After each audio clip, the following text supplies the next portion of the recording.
नमस्कार दोस्तों, आज हम बात करेंगे लोन की ही नहीं बल्कि लोन की जो वसूली करने के लिए एजेंट आते हैं उनके द्वारा जो व्यवहार किया जाता है, जिन्होंने लोन लिया है उस व्यवहार की। क्योंकि जब वो आते हैं तो बहुत सारे लोगों के साथ में ऐसा हुआ है कि वह गाली गलौज करते हैं या धमकी देते हैं या अपमानित करते हैं। ऐसा नहीं होना चाहिए।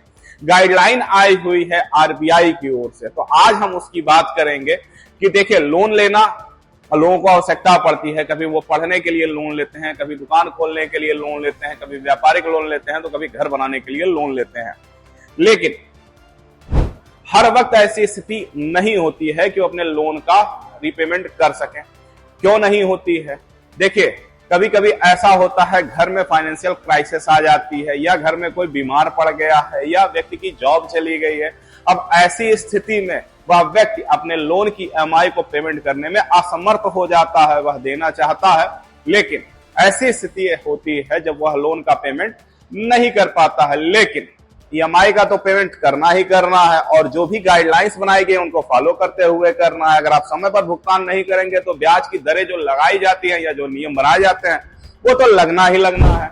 दोस्तों, अभी मैंने आपसे बताया कि जॉब के लिए आप लोन लेते हैं, जॉब छूट जाने के कारण ऐसी क्राइसिस आती है, या आपका बिजनेस ठप हो जाने के कारण ऐसी क्राइसिस आती है, या इमरजेंसी कोई सिचुएशन आ जाती है। इमरजेंसी मतलब किसी का घर में किसी की तबीयत खराब हो गई। लेकिन रिकवरी एजेंट्स का यह काम ही होता है कि जो भी आपने लोन लिया है, क्रेडिट कार्ड से लिया है, लोन लिया है, किसी फाइनेंसिंग कंपनी से लोन लिया है, उसको निकाल करके उसको जमा कराना, यह इनका काम है। लेकिन जो रिकवरी एजेंट्स होते हैं वह बैंक द्वारा या एनबीएफसी द्वारा रिक्रूट किए जाते हैं, जिनका काम है लोन वसूली करना।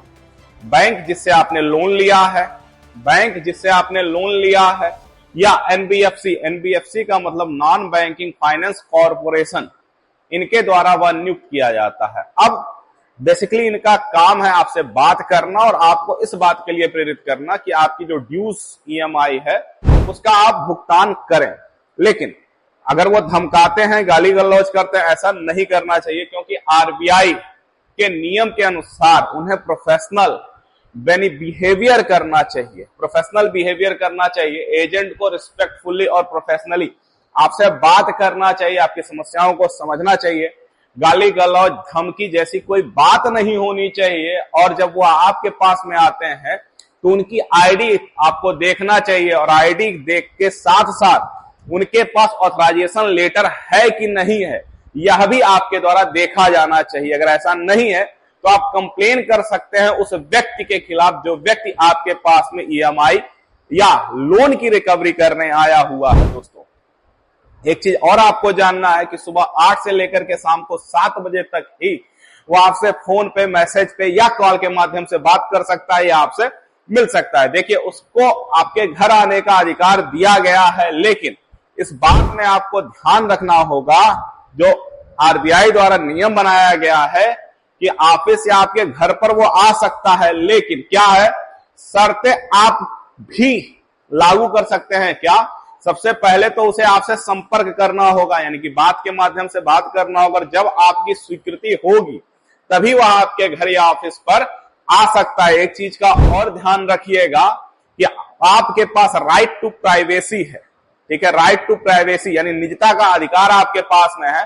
कभी कभी कुछ लोन एजेंट द्वारा ऐसा किया जाता है कि आपके संबंधियों के पास फोन किया जाता है, आपके दोस्तों रिश्तेदारों के पास फोन करके आपकी बेइज्जती की जाती है। तो निजता का अधिकार आपके पास में, ऐसा वो नहीं कर सकते हैं। लोन डिटेल जानने का आपके पास अधिकार है, सम्मानजनक स्थिति में जीने का आपके पास अधिकार है, और शिकायत करने का भी आपके पास अधिकार है।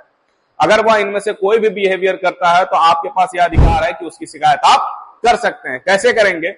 बातचीत का रिकॉर्ड आपके पास रखना होगा। बैंक में लिखित शिकायत कर सकते हैं, एजेंट की आईडी चेक कर सकते हैं आप, या ऑथराइजेशन लेटर उसके पास नहीं है तो भी आप कंप्लेन कर सकते हैं।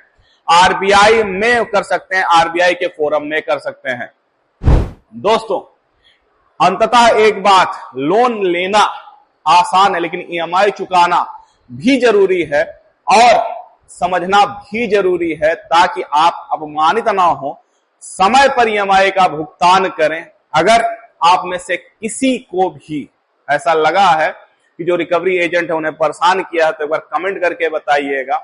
दूसरा, अगर यह वीडियो अच्छा लगा हो तो गुरु के साथ जुड़ जरूर जाइएगा।